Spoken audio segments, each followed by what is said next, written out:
Hi guys, so today we are going to be discussing compare and contrast text.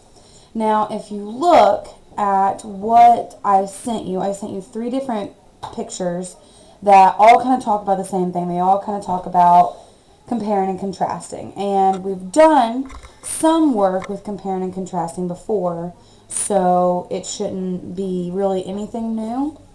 And so if we take a look, I only did one interactive notebook activity on compare and contrast because I just kind of took all of it and meshed it into one good one.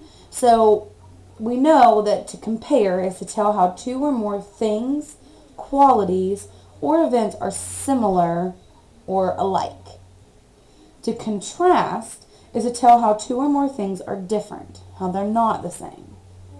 So a lot of you are super familiar with the Venn diagram. That's the two interconnecting circles, and on the outsides that's not connected, that's how they're different. So if we were talking about tornadoes and hurricanes, how tornadoes are different, how hurricanes are different, and then that inside piece is how they're the same. But that's not the only type of organizational pre-writing that you can do for compare and contrast. There's also something called a T-chart. And if you look here, here's our Venn diagram that we know exactly about. But right here is something called a T-chart. So up here, where it covers both boxes, that would be how it's the same, how tornadoes and hurricanes are similar. And then down here, these two would be the differences. So these are both, everyone likes this one, but this is a little more cohesive when you're writing. You can't really fit a whole bunch into side circles, but these you can do a little bit more.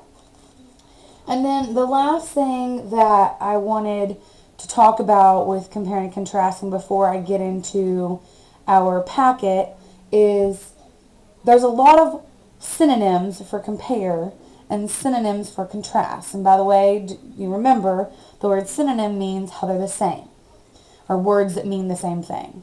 So compare, similar.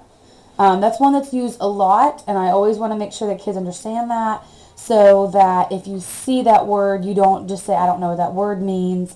You know that it is how they're the same. Alike, similarly, same, to, both. Okay, so all of those are words that are connected to compare, and those are also words that you could see in your reading where they are comparing. So contrast doesn't have quite as many, but different, but, and like, however, in contrast.